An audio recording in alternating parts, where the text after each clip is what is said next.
इस वीडियो को शुरू करने से पहले मैं आप सभी को बता दूं कि ये वीडियो खास तौर पर उन लोगों के लिए है जो पहले कभी पबजी खेलते थे, खेल रहे हैं या फिर खेलने के बारे में सोच रहे हैं। बहुत सारे लोगों को पबजी खेलने की आदत लग चुकी है और लोग इसे बुरा भी मानते हैं, लेकिन आज हम उसी पबजी गेम से जिंदगी की कुछ ऐसी सीख सीखेंगे जो आपको पता होना चाहिए। जो लोग पबजी खेलते हैं उन्हें तो बहुत ही मजा आने वाला है, लेकिन जो लोग पबजी नहीं खेलते हैं वो लोग भी इस वीडियो को जरूर देखें, क्योंकि आपको सीखने को मिलेगा कि कैसे हर एक चीज से आप कुछ न कुछ जरूर सीख सकते हैं। हम सीखना शुरू करें उससे पहले यदि आपने हमारे नए channel Mahendra Dogne life coach को सब्सक्राइब नहीं किया है तो सब्सक्राइब करके बेल आइकन जरूर दबा लें। पबजी गेम से सबसे पहले आपको सीखने को मिलता है कि जीवन में हमेशा प्लानिंग बनाकर काम करें। जब भी आप प्लेन से जमीन पर उतरते हैं तो उसके बाद एक सर्कल बनता है। वो सर्कल धीरे धीरे छोटा होता जाता है और आपको उस सर्कल के अंदर रह के खेलना होता है, लेकिन कई लोग बिना प्लानिंग करके सर्कल से बहुत दूर उतर जाते हैं और उसके बाद वहीं पर एक दूसरे को मारते रहते हैं और उसके बाद वो ब्लू जोन में आकर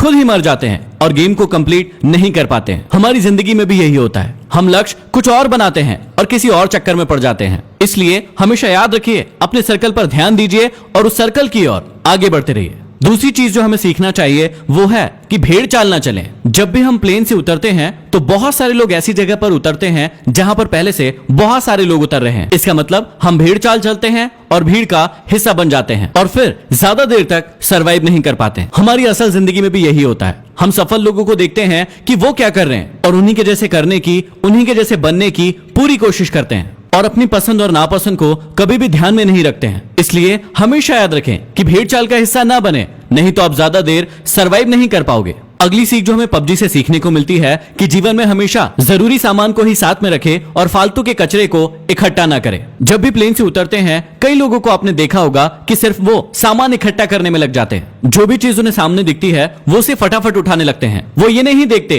कि कौन सी चीज जरूरी है और कौन सी चीज जरूरी नहीं है। कभी कभी तो लोग ऐसा भी करते हैं कि बंदूक कोई और उठा ली और गोली कोई और ही उठा ली जो उस बंदूक में लगने ही नहीं वाली। अब इसी बात को अपनी जिंदगी से कनेक्ट कीजिए। दिन भर में आप बहुत सारे वीडियोस देखते हैं, बहुत सारी किताबें पढ़ते हैं और बहुत सारी चीजें सुनते हैं जो आपके लक्ष्य से बिल्कुल भी रिलेटेड नहीं है, लेकिन दिन भर आप उन सभी चीजों को अपने दिमाग में घुसाते जाते हैं। तो यहाँ हमें सीख मिलती है कि फालतू का कचरा इकट्ठा करने से अच्छा है कि जो चीज हमारे लक्ष्य के काम आए सिर्फ उसी चीज को हम अपने पास रखें। अगली चीज जो हमें पबजी से सीखने को मिलती है कि हमेशा टीम वर्क करें। जब भी हम पबजी खेलते हैं तो या तो अकेले खेलते हैं या फिर अपनी टीम के साथ खेलते हैं। जब भी टीम के साथ खेलते हैं तो हमें ऐसी ऐसी गालियां सुनने को मिलती है जो हमने पहले कभी नहीं सुनी है। अब इसमें कुछ लोग तो टीम का साथ देते हैं, लेकिन कुछ लोग टीम से दूर भागते रहते हैं। कुछ लोग तो ऐसे भी होते हैं जो अपनी टीम के बंदे को दूर से बैठकर मरता हुआ देखते हैं और उसे रिवाइव भी नहीं देते। ऐसी टीम ज्यादा समय तक नहीं टिक सकती है जो यूनिटी के साथ नहीं खेलती है। जैसे पबजी में यूनिटी का बहुत ज्यादा इंपॉर्टेंस है, वैसे ही हमारे जीवन में भी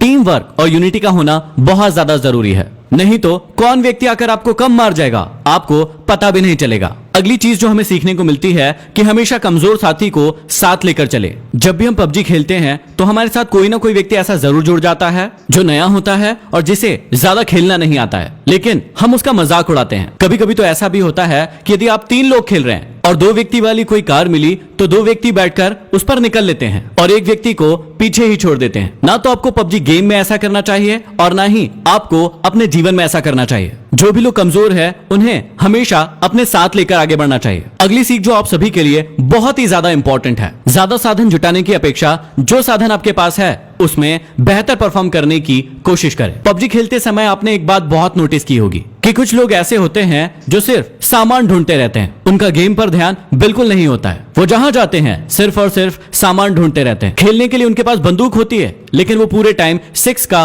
और 8 का स्कोप ढूंढते रहते हैं। उनके पास स्कारल बंदूक होती है, लेकिन वो पूरे टाइम कार 98 ढूंढते रहते हैं। और जब वो बहुत सारा सामान इकट्ठा कर लेता है तो सामने से एक ऐसा व्यक्ति आता है जो उसे छोटी सी गन से मार कर चला जाता है और उसका सारा इकट्ठा किया हुआ सामान लूट कर ले जाता है। इसलिए इस सीख को हमेशा याद रखिए, जो आपके खेल में भी काम आएगा और आपके जीवन में भी काम आएगा, कि ज्यादा साधन जुटाने की अपेक्षा जो साधन आपके पास है उसमें बेहतर परफॉर्म करने की कोशिश करें। अगली सीख जो बहुत ही ज्यादा जरूरी है कि हमेशा अपने आप को रिचार्ज करते रहें और हमेशा एनर्जेटिक बने रहें। आप सभी को बहुत अच्छे से पता होगा कि पबजी गेम में हेल्थ और ड्रिंक्स का कितना ज्यादा इंपॉर्टेंस है। समय समय पर यदि आप अपने आप को ड्रिंक नहीं पिलाएंगे, बैंडेज नहीं लगाएंगे तो आप बहुत ही जल्दी मर जाएंगे। ठीक इसी प्रकार से हमारे जीवन में भी होता है। हमें सिर्फ काम ही नहीं करते रहना है, समय समय पर अपने आप को रिचार्ज भी करते रहना है। अगली बहुत बड़ी सीख हमें पबजी से मिलती है कि शत्रु को कभी भी कमजोर ना समझे। जीवन में आपको कभी भी पता नहीं होता है कि सामने वाला शत्रु कौन है, उसके पास कितने साधन हैं, और ऐसा ही हमारे साथ पबजी में भी होता है कि उसके पास कौन सी गन है, उसके साथ कितने लोग हैं, उसके पास कितना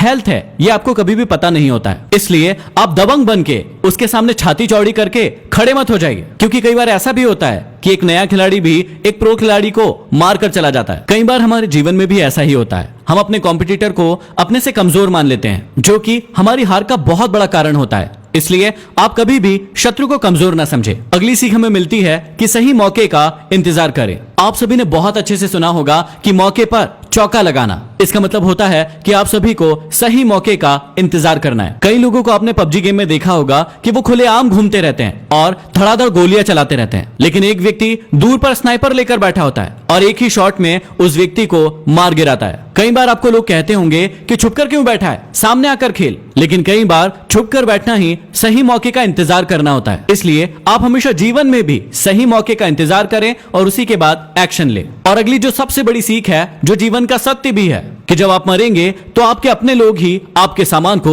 लूट कर ले जाएंगे। इसलिए जीते जी अपनी लाइफ को पूरी तरीके से एंजॉय कीजिए। जो भी साधन आपके पास उपलब्ध है उसका पूरा उपयोग कीजिए, क्योंकि मरने के बाद तो लुटेरे बैठे ही हैं। तो ये कुछ सीख थी जो हर इंसान को पबजी गेम से जरूर सीखना चाहिए। इस वीडियो को हर पबजी खेलने वाले तक जरूर पहुंचा दीजिए ताकि वो बहुत कुछ सीख सकें। इस वीडियो को लाइक कीजिए। यदि अभी तक हमारे नए channel Mahendra Dogne life coach को सब्सक्राइब नहीं किया है तो सब्सक्राइब जरूर कर लें और बेल आइकॉन दबा लें। अगले वीडियो में फिर मिलते हैं। धन्यवाद।